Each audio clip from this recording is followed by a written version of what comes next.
Hello, everyone, and welcome to a brand new series as part of our Ask 20 Deidre series. I'm so excited about this because this is going to be all literally about ladies' issues because that is nurse practitioner Deidre's specialty. And she is going to, in this very first episode, talk about the nutrient deficiencies for women over 40 and what you need to know. So, thank you so much, NP Deidre, for joining us. And why don't we just go ahead and just kick it off? What are the top most significant nutrient deficiencies facing women over 40? Well, this is a good topic, and I do have to say, it's Mother's Day weekend coming up, so I'm glad we started doing some women's health topics. So, Good um, timing. We're always about good timing, right? we are. So, some of the top nutrients that we see in women over 40, just because, the body starts to change perimenopause and menopause. It can be from magnesium, vitamin D, B12, and iron. Those are kind of the top four that we see nutrient imbalances in right away for women 40 or over. And so are these things that we need to make a list of, and every time we go into our primary care physician, that one main time for the annual exam every year, that you say, this is the list of vitamins that I want to check in my body to see if I'm deficient in them. So that's actually a really good question. So vitamin D for sure. That can be drawn in a blood draw, your B12 also, and your iron. But magnesium isn't always best reflected in like a blood draw at all. So if you wanted to know more of am I magnesium deficient? We really look at symptoms. So if you're having muscle cramps or you're having constipation or trouble sleeping or feeling achy, things like that, those are some signs that you're deficient in magnesium.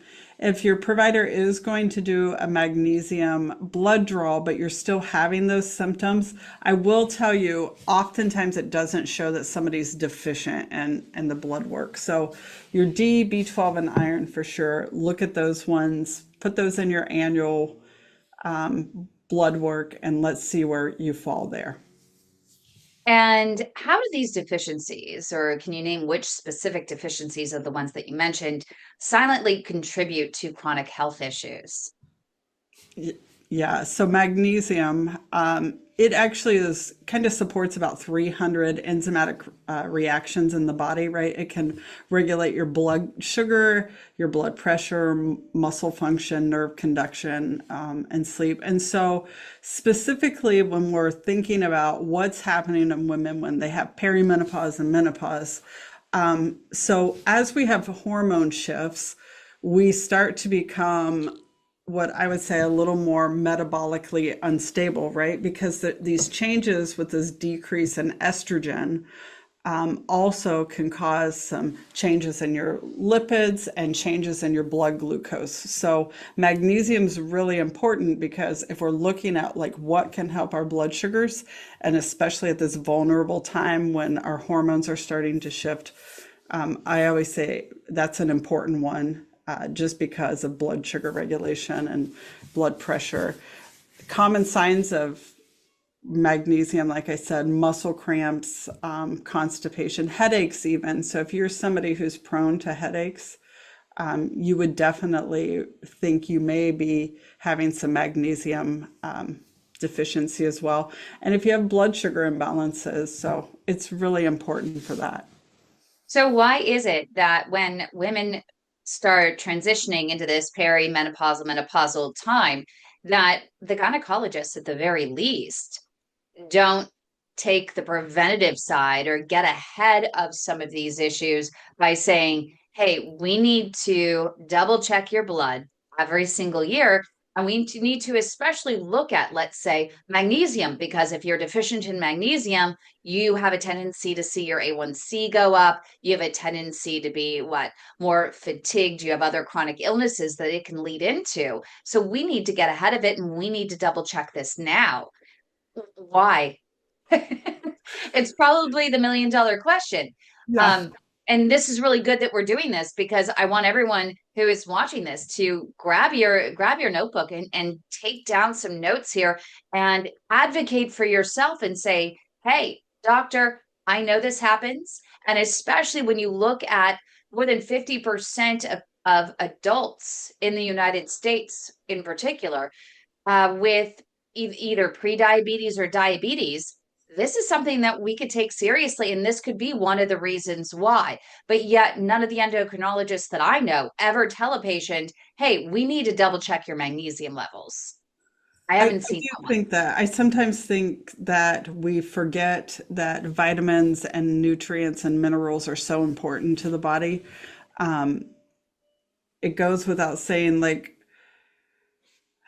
we're looking at people thinking they are eating a diet that would provide this for them, right? And that oftentimes isn't the case, whether it be that we're not eating enough food or with the right kind of magnesium in it, or vitamins that we're missing, or that we're like the soil's depleted. And so there's so many levels to that, but we kind of assume, and I know I was not taught to check vitamins and nutrients that come with additional training and things like that. Other than vitamin D, we barely talked about, your vitamins and nutrients in my graduate program or anything. So you have to remember, like, physicians and practitioners, we get minimal training in like nutrition and how important it is.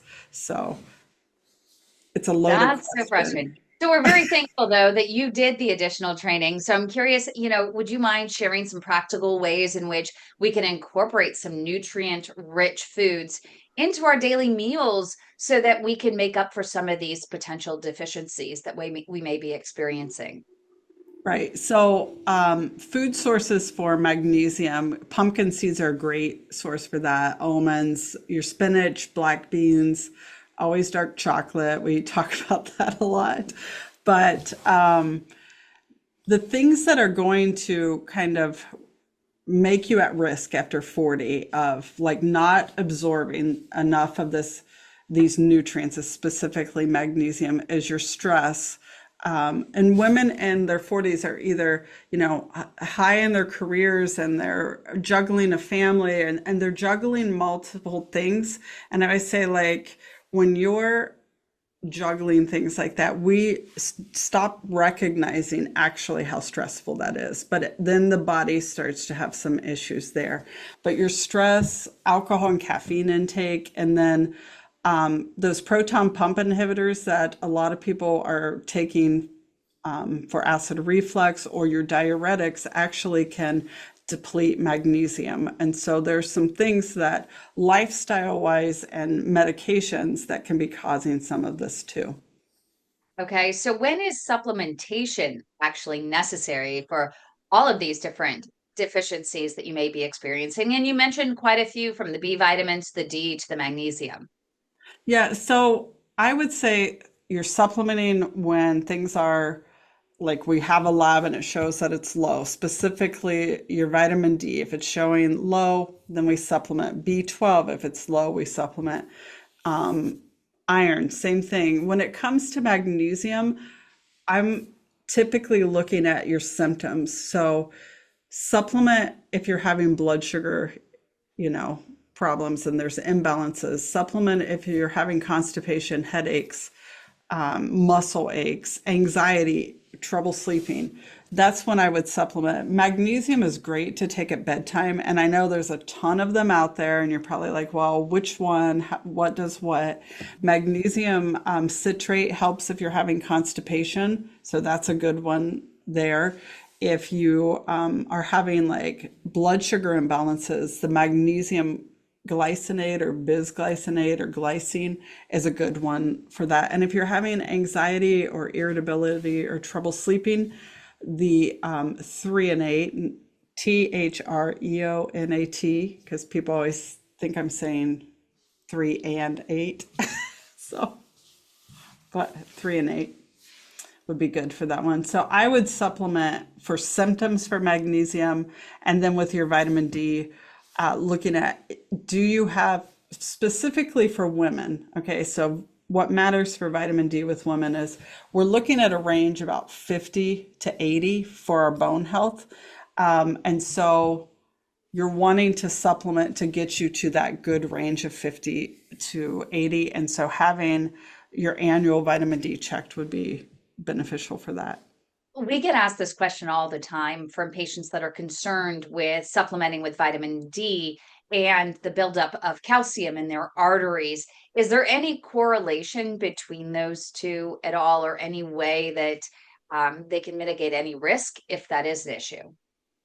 Right. So when you're getting your blood panel, looking at how much calcium that you actually have, because you might not need to supplement calcium. So I don't ever supplement calcium on somebody unless they actually are low. So when you get that comprehensive metabolic panel and it looks at calcium also, that's when I would add calcium in. Otherwise, I kind of stay away from it and just use vitamin D by itself. Okay, so vitamin D is not the issue. I've had a few Yeah. people that were concerned about that in particular versus calcium supplementation. Right. And so I usually stay away from calcium if you're getting it through your foods, and we can tell that through the looking at your calcium levels, then I'm just like, you know what, you're doing a good job doing this. So I don't think we need to add any extra calcium. There is this small group of people with osteoporosis that may need additional calcium there. And so they have a little more specific needs because of the, wanting to support the bone. Fantastic. Is there anything that we didn't cover in this first episode that would be really important in terms of the nutrient deficiencies that women over 40 experience that you'd want to address? Well, the B12, I want to say a few things about that because your B vitamins are needed for your energy. And so a lot of times when we have reduced stomach acid, we're aging women. So we may be on acid blockers or metformin for disease states. This depletes your B vitamins, and B vitamins are linked to nerves. And so if you have neuropathies or tingling and things like that, get your B vitamin checked. That's really important part of that. And it's also needed for brain health. And so they've linked B vitamin deficiency to dementia and Alzheimer's. Like we see that often. So looking at that and the full picture of B vitamin isn't just a B12, but looking at your homocysteine levels, and methylmalonic acid would be another, to get the full picture of, are you pulling the B into the cells? Right. It's not just about, okay, I have B in my system, but is it being absorbed? Is it being used by the body properly? And that's where the homocysteine levels, because if they're not being absorbed properly, those homocysteine levels, this enzyme in your blood, it goes through the roof and it's like nails on your artery walls. And a lot of people who have what's called an MTHFR mutation, and I know, and nurse practitioner Deidre is giggling a little bit in the background because I did have a doctor that said, why don't you just call it like it is, the mother effer gene, because MTHFR.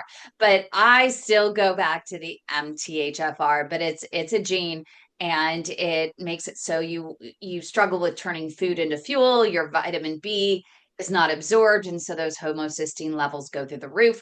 Both myself, my dad has it. Also, if you watch a lot of our videos on our channel, Dr. Michael Danzinger, who's a world-renowned diabetes reversal expert, who comes on every single Monday to answer your questions, he also has it. So we talk about this a lot, and making sure that you do supplement with a vitamin, with a methylated vitamin B, and preferably one that is liposomal, one that goes under the tongue. Why is the liposomal so important?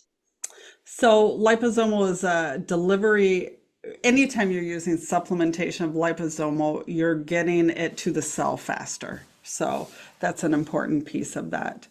Now, I will say the B vitamins, prescription wise, that are methylated, like your Metanex, that are prescription for neuropathy, they aren't liposomal, but the studies on those are really great as well of helping neuropathy pain.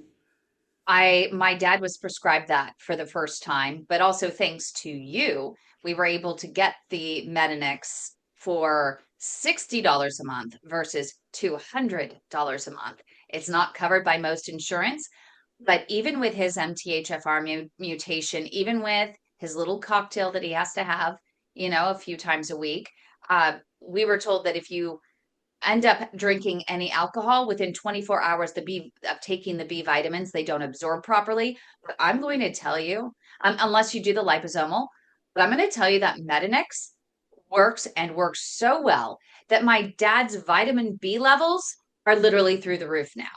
And that has never happened before. His homocysteine levels are normal, and he no longer has neuropathy in his feet. So Awesome. and this is just after a few months of taking this. So at least from my experience with my dad, I'm a firm believer, and I'm surprised that it's not covered by most insurance. And I'm surprised that it took this long for my dad to get prescribed that. But thanks to Hope Vascular with Dr. Brian Lepeau and Dr. Miguel Montero Baker over in Houston, they went right to it. And it made such a huge difference for them. But in our groups with the Global PAD Association, more than 12,000 patients across the globe, I don't know of any other patient that has been prescribed Medinex. So very surprising. But then talking to you and Pedidra, you prescribe it to your patients. I do. I use it all the time. And that's how I knew the pharmacy that specifically will get it for you cheaper is that brand direct. So I think it's important that we address vitamin and nutrient deficiencies in patients. And that one, Medinex is really helpful for neuropathy. And so we think as we age, we start to get those B vitamin deficiencies. And so that's an important one for cognition, nerve pain, things like that. So ladies, as we age, like pay attention to your body and know that not always your symptom doesn't need a medication. There's a potential deficiency that goes with symptoms. It's your body telling you, like, hey, I'm not getting something that I need. And Catherine wants to know, she's watching on Facebook, what mineral deficiencies contribute directly to lower leg cramps with peripheral artery disease? I know magnesium is one. Yeah, it would be, I would look at magnesium, I would look at your B vitamins for sure. And a lot of times to me, cramping or joint pain, if you have any joint pain associated with that, could be the vitamin D deficiency of that. And then making sure you're getting plenty of water and moving your legs as well. Fantastic. Thank you, nurse practitioner Deidre. This was really fun. If people want to follow you, they want to learn more about your practice over there in Ohio, where can they go? AspireWIH.com is our website. And then you can follow me on LinkedIn or Deidre Arms or NP Deidre on my Instagram. And for more great videos such as this one, make sure you like this video. Make sure you subscribe to our channels. YouTube.com/the@NP Deidre. You can also go to YouTube.com/the@ the way to my heart. And we look forward to more of these incredibly educational segments. Thanks everyone for joining us.